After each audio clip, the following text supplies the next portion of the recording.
Alright, I'm going to give a big shout out to my father-in-law, Stephen Ramey. He helps me do a lot of things that I'm not able to do by myself. So we got the deck lid put on and adjusted today. And I got the hood put on there to do too, and got it adjusted. And it's kind of hard for me to show you good gap lines because I can't get too far away from the car. Got the door shut because it's cold outside. Got the gap lines as close as I can get them on this car because, as I've said before, this car was hit. The driver's side rocker panel up there, the taillight panel was all beat in before. We replaced it because it had probably 3/8 of an inch of body filler in the back of it. This side of the car has been hit somewhere, either in the side or in the back, because in the trunk on the inner fender well where it meets the trunk floor pan, it was all puckered out and had a big old humped up spot in there where it was dented. And I had to body work that and get it straightened out. And I've said before, as a while back when we replaced the floor pan was dented up and high right down there in that area. It was low over here. And I took a tape measure and X'd out inside of the floor pan, and it is not exactly square, and neither is the engine bay. So with that being said, this car's got a diamond in it, and that side of the radiator support over there is down low, and this side is up high. So there's a slight twist with the passenger side being tilted down a little bit. So we have got an extremely wide gap here.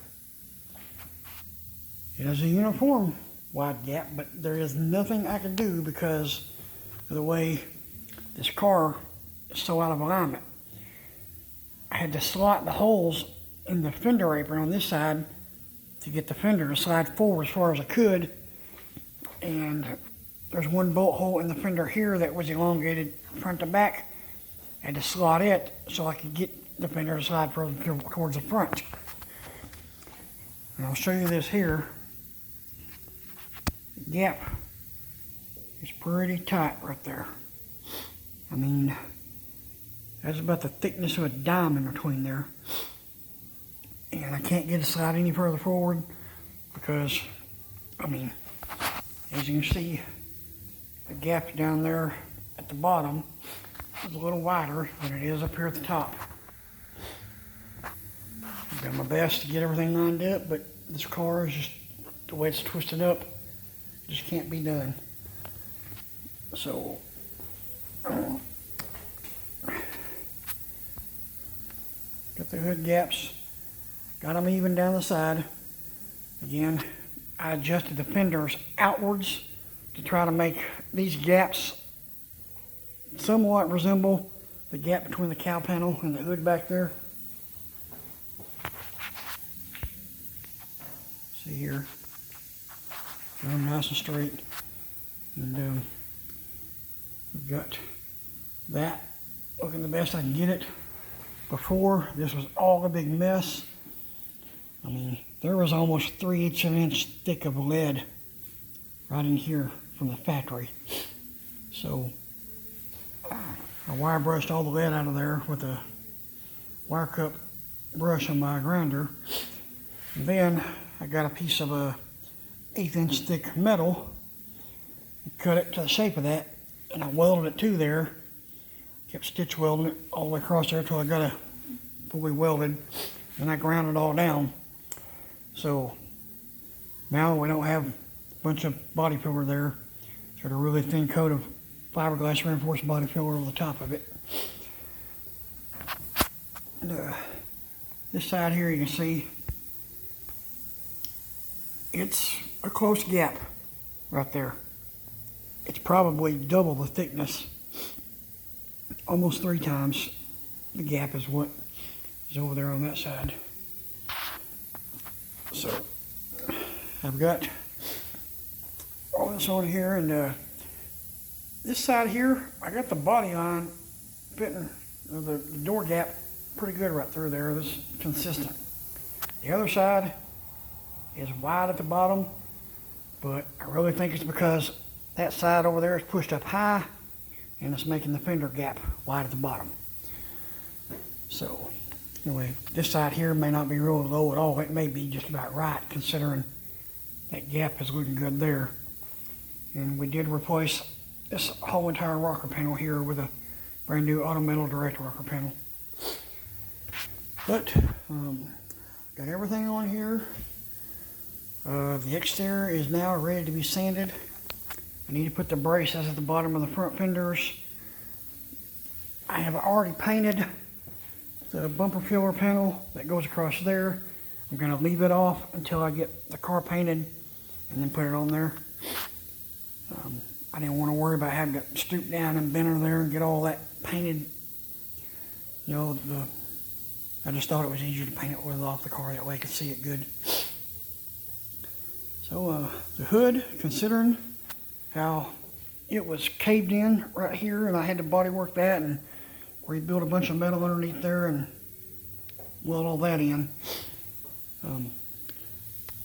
It's fitting pretty good. I'm pretty pleased with it.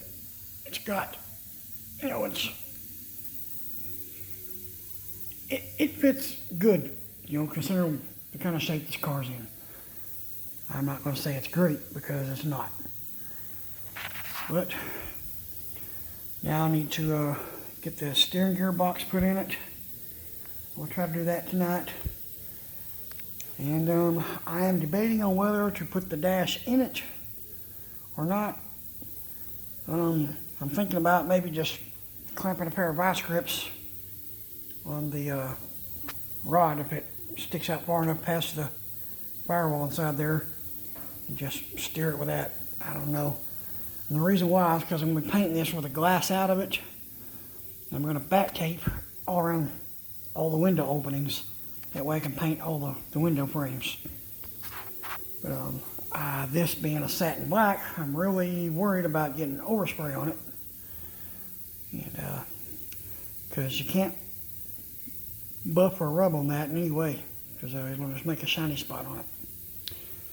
So if we get overspray on it, I guess it can be one of them things where I got to cover the car up real good and respray the dash while it's in the car. I mean, that being the kind of paint it is, and I shoot with a lower air pressure, and single stage overspray doesn't seem to carry as bad as what clear coat overspray does. So anyway, that's my update for today. Happy to see that she's almost a car again.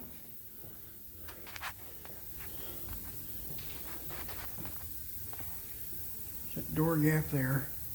Like I said, I mean, I had really intended to try to get these door gaps 3/16 of an inch all around the hood, the trunk, everything, but with this car being wrecked like it was, it's just not possible. I mean, the only way you're going to get it that way is if you put it on a frame machine and straighten it out, and that should have been done before all this was done. You know, and it's unfortunately been one of them deals where it was just supposed to be a color change. I thought we had a good paint job on here. Turned out it wasn't a good paint job. The guy painted over rust. There's lots of things that weren't sanded at all.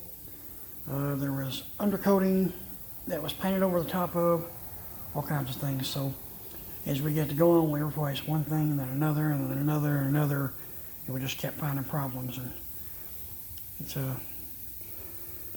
hindsight 2020 kind of thing. So it's one of them deals. I've said it once and I'll say it again. If you're going to buy a car that you're wanting to do a partial restoration on or a full restoration, I highly suggest getting one that has the factory paint on it.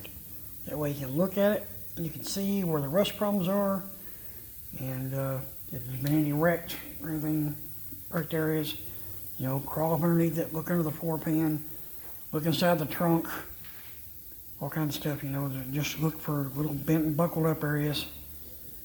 You know, and just for rust, look around the fender wells. You know, usually the top's right up around here, the bottom of the quarter panels all across there, and usually the bottom of the rocker panels. Sometimes they'll have rust in them, and the bottom of the front fenders there, and sometimes the bottoms up here. It just depends. So I've talked long enough. So here's my update for today. Thanks for watching. As always, leave a thumbs up, subscribe to the channel, and share with your friends. Thank you.